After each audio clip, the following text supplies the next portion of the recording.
اردو کہانی میں خوش آمدید۔ آپ کے ساتھ رہے گی آپ کی ہوسٹ اجالا احمد۔ اتنی دیر مت کرنا کہ کہیں زندگی کی شام ہو جائے۔ یہ ان دنوں کی بات ہے جب میرے بھائی نے موٹر مکینک کا ڈپلومہ کیا ہوا تھا۔ والد کے ایک عزیز عرصے سے مسقط میں تھے۔ والد صاحب نے چچا فاضل کو خط لکھا کہ اگر تم نصیر کو اپنے پاس بلا کر روزگار پر لگوا لو تو میں تمہارا بے حد مشکور ہوں گا۔ چچا کے ایک دوست کی وہاں ورک شاپ تھی، انہوں نے ویزے کا بندوبست کر دیا۔ جو شخص ویزا لایا اس نے اپنی معاونت کی رقم بھی طلب کی۔ والد صاحب نے جمع پونجی معاوضے کے طور پر اس کو دے دی اور کچھ رقم بھائی کو خرچ کرنے کے لیے دے دی۔ اس طرح نصیر چچا فاضل کے پاس مسقط پہنچ گیا۔ انہوں نے اپنے واقف کار سے بات کی اور اس نے بھائی کو اپنی ورک شاپ پر ہیلپر رکھ لیا۔ پہلے 3 ماہ تنخواہ کی مد میں بہت کم رقم طے کی گئی، بعد میں بڑھانے کا وعدہ کیا گیا۔ بھائی نے قبول کر لیا کہ چلو اچھی طرح کام سیکھ لوں گا اور تنخواہ بڑھ جائے گی۔ ادھر ابو کی قلیل پینشن پر ہمارا گزارا مشکل سے ہو رہا تھا۔ میں نے گریجویشن مکمل کیا، بی ایڈ کرنے کا ارادہ تھا، لیکن بھائی کی طرف سے خاطر خواہ رقم نہ پہنچی تو داخلہ نہ لے سکی اور ایک اسکول میں بطور ٹیچر اپلائی کر دیا جس کی اسامی کے لیے اخبار میں اشتہار پڑھا تھا۔ اسکول کسی فلاحی ادارے کا تھا، یتیم بچوں کو پڑھاتا تھا، گھر سے کافی فاصلے پر تھا۔ ان دنوں کچھ روٹس پر کم بسیں چلتی تھی، اس کے باوجود انٹرویو دینے چلی گئی کہ فی الحال کہیں تو پاؤں اٹکا لوں، خدا کرے گا تو اس وقت کوئی نہ کوئی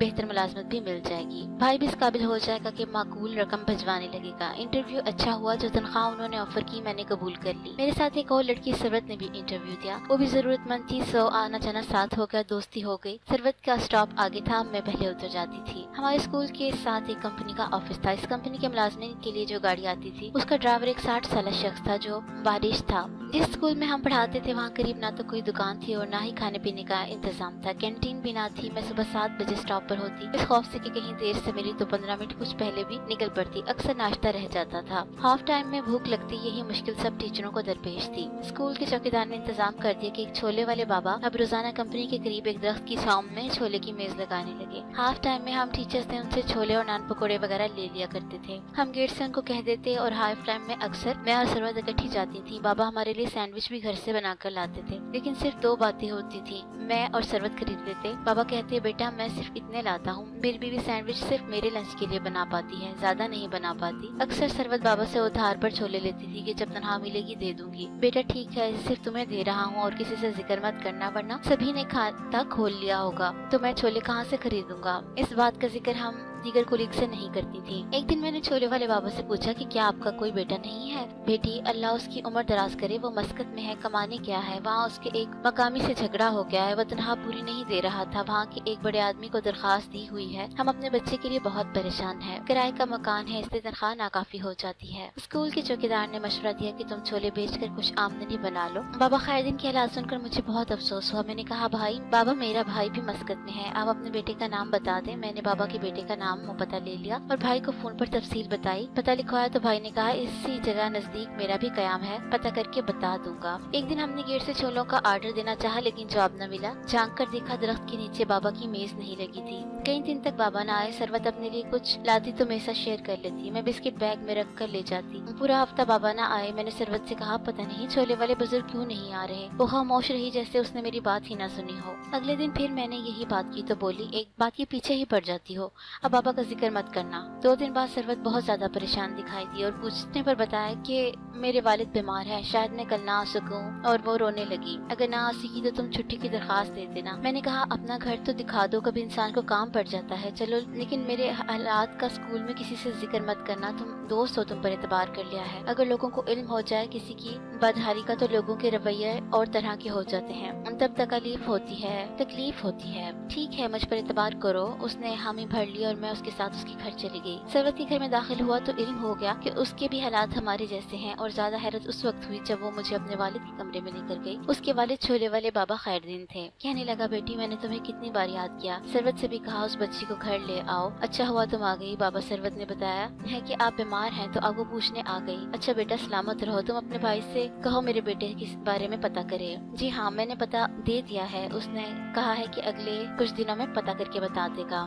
یہ سوچ सोचा मैंने कि ये बीमार हैं, इनको कैसे बताऊं। रात ही भाई का फोन आया था और उन्होंने बताया था कि उनका बेटा अलीम हवालात में है क्योंकि उस मकामी ने उसे चोरी के इल्जाम में अंदर करवा दिया है। मुझे शीशे पंच में देखकर बोले, कुछ ना मालूम होने से मेरी बीमारी ज्यादा बढ़ जाएगी, अगर कुछ मालूमात हैं तो बता दो, मैं सुनने के लिए बेताब हूँ। मुझे बताना ही पड़ा, जाहिर है वो और ज्यादा बुझ कर रह गए। बस इतना कहा, बेटी अल्लाह मालिक है, वो कारसाज है, कोई ना कोई मददगार उसके लिए भेजेगा। भाईजान कह रहे थे कि उन्होंने चाचा फाजिल को बताया है क्योंकि वो अरसे से वहाँ रह रहे थे, इंशाल्लाह कुछ सबील निकल आएगी। मैंने तसल्ली दे दी, अल्लाह ने मेरी बात की लाज रख ली। भाईजान चाचा फाजिल के पास गए और उन्होंने वहाँ के एक बड़े आदमी को दरखास्त दी। चोरी का इल्जाम साबित न हुआ तो सरवत के भाई को जेल से रिहाई मिल गई। सरवत मेरी बहुत मशहूर हुई, उसका भाई वापस आ गया, लेकिन सरवत के हालात बदस्तूर वैसे रहे। बाबा ठीक हो गए मगर उन्होंने छोले फरोख्त करना बंद कर दिए। वो कमजोर हो गए थे। उनके बेटे को बाबा के मालिक ने अपनी कंपनी में मामूली मुलाजमत पर रख लिया। बाबा घर बैठ के मेरे भाई की और अच्छी जगह नौकरी हो गई, तनख्वाह भी खातिर खा मिलने लगी, तो मैं हर माह ज्यादा रकम भिजवाने लगे। तब माँ थोड़ी थोड़ी बचत करने लगी।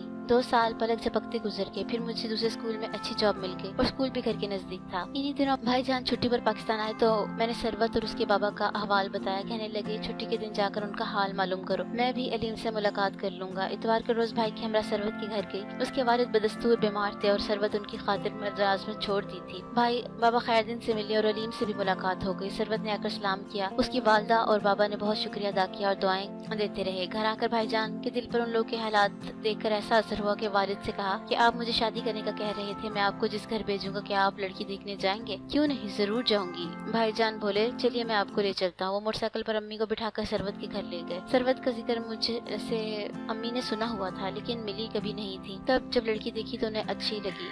बेटे ने घर आकर कहा, अम्मी जान ये शरीफ लोग हैं, बड़े लोग हमें रिश्ता देंगे और ना हमें उधर देखना चाहिए, ऐसे अपने जैसों का रिश्ता ठीक रहेगा। अब सरवत से ही मेरी शादी करा दें। इस सरवत का नाम सुनकर मेरे कान खड़े हो गए। पूछा, भाईजान कहाँ रहती है आप वाली सरवत? तुम जानती हो तुम्हारी सहेली है, तुम ही तो हो उसके घर लेके गई थी, उसे देखा तो मुझको पसंद आ गई है, इसलिए अम्मी को लेकर क्या था, पहले वो लड़की को पसंद कर ले तो तुमसे जिक्र करेंगे। खुशी से अम्मी के साथ रिश्ते की बातें करने लगी। अलीम तो भाई का एहसान मंद था कि वतन वापसी का किराया भी उन्होंने ही उसे दिया था। बाबा खैरदीन तो इतने खुश हुए कि जैसे उनके तन मुर्दा में जान पड़ गई। उन्होंने इतने खुश होकर रिश्ता दे दिया। इस तरह सरवत मेरी भाभी बन गई। कहते हैं कि मर्द के रिस्क में बीवी के नसीब से इजाफा होता है। जिस घर में आपस में प्यार मोहब्बत और सुलह होती है वहाँ अल्लाह ताला रिस्क भी बरकत डाल देता है। हमारे घर का माहौल ऐसा ही था। खुदा ने भाईजान की नेक नियति का फल सरवत की सूरत में दे दिया। वो हमारी तवक्का से भी ज्यादा अच्छी साबित हुई। हमारे वालिदैन की खिदमत करती, सगी बहन भाइयों का ख्याल करती। भाईजान शादी के बाद 1 माह साथ थे, फिर मस्कत चले गए। भाभी को उनकी गैर मौजूदगी में भी हमारे साथ रहना था और वो रही। उसको घर के कामों को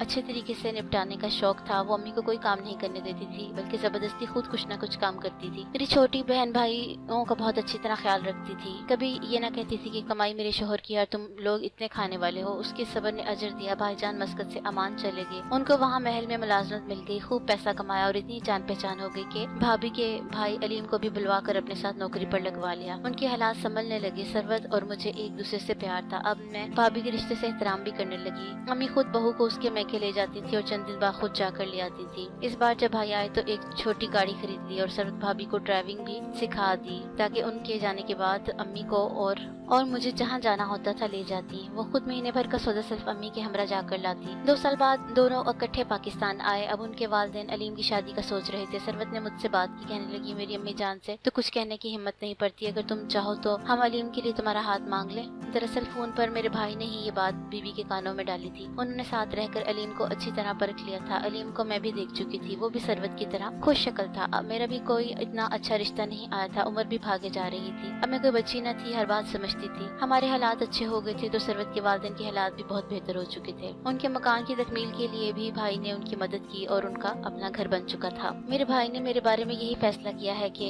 मैं लोग किसी अजनबी घर में देने की बजाय इन देखे भाले लोगों में क्यों ना दूं जो अपनों से बढ़कर हो चुके हैं। भाभी ने हर हाल में शोहर की गैर मौजूदगी में ससुराल में रहकर गुजारा किया। कभी कोई मुतालबा नहीं किया, कभी कोई शिकवा नहीं किया, ना ही शिकायत का मौका दिया। उनका तो यही एहसान नहीं था। वो तो यही एहसान नहीं भूलती थी कि मेरे भाई ने रिहाई दिलवाई। कहते हैं कि इंसान नहीं खुद चिरागों से चराग जलते हैं, खुद गर्ज और एहसान फरामोश हो, तब भी कोई उनका क्या बिगाड़ सकता है। लेकिन रब की ज़ात का कमाल देखिए कि जो सबसे बड़ा मुनसिफ है और जिसकी मुट्ठी में रिज़्क़ और नेकी करने वालों के लिए अजर अजीम है। मेरी एक छोटी बहन बिन भी आई थी, वालिदैन को उसके रिश्ते की भी फिक्र थी, लिहाजा मैंने और भाई और भाभी के फैसले को सर आंखों पर रखा और बखुशी अपनी रजामंदी दे दी। वालिदैन ने शुक्र किया कि एक बेटी का मसला हल हुआ। मेरे लिए दौलत नहीं, शराफत अहम थी, और भाभी वाले भी हमारे कबील के ही लोग थे, सो खूब निभ गए वो मसाइल जो खामखा अक्सर ख्वातीन घरेलू जिंदगी में पैदा करती हैं। वरना मैंने पैदा किया और ना सरवत ने। मैंने सरवत भाभी से बहुत कुछ सीखा था। एक अच्छी भाभी बनकर मैंने उसकी अमली तौर पर समझा कि घर कैसे बसाते हैं और रिश्तों को कैसे निभाते हैं। सो मैंने भी अपनी छोटी नंद और देवर को बहुत बहन भाइयों की तरह प्यार किया और समझा। हमारा घराना मसाली था, लेकिन ये कुदरती बात है कि बीवियां चाहती हैं कि शोहर उनके साथ रहें। कभी बच्चे बीमार हो जाते, कभी वालिदैन को हमारे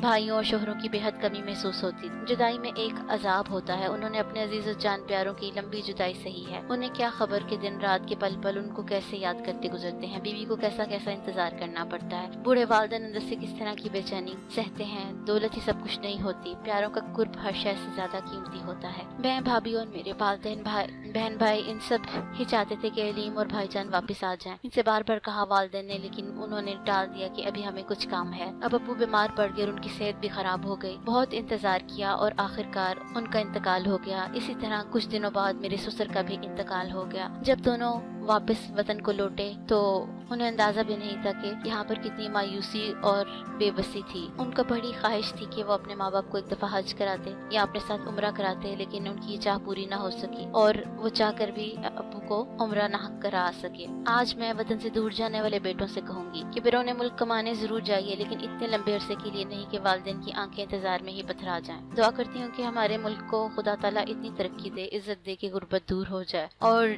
जो इन बेटों को कमाई के लिए परदेश काटना पड़ता है और शरीकी हाथ और बच्चों को तो कदम कदम पे अपने गुमगुजार जीवन साथी की जरूरत होती है, उनको इस तरह की जुदाई न काटना पड़े। लेकिन भाभी सरवत ने मुझसे ज्यादा सब्र से इस कठिन वक्त को गुजारा है। अल्लाह ताला ने उनको सिला दिया कि उनके पास अब दुनिया की हर नेमत है, किसी शय की कमी नहीं है। खुदा आइंदा भी दुखों से बचाए, वो और शान भाई फले फूले और ढेर सारी खुशियाँ उनको मिले। लेकिन जो इंतजार उन्होंने दिया माँ बाप को और हम लोगों को, वो कभी खला पूरी नहीं हो सकती। इसलिए आप लोग भी अपने परदेश वाले भाइयों को, शोहरों को ये पैगाम दे दीजिए कि इतनी देर ना हो जाए कि जिंदगी की शाम हो जाए। उम्मीद है कि आपको ये कहानी पसंद आई होगी। अगर पसंद आई हो तो हमारे चैनल को सब्सक्राइब कीजिए और अपनी राय हमें कमेंट्स के जरिए दीजिए। शुक्रिया।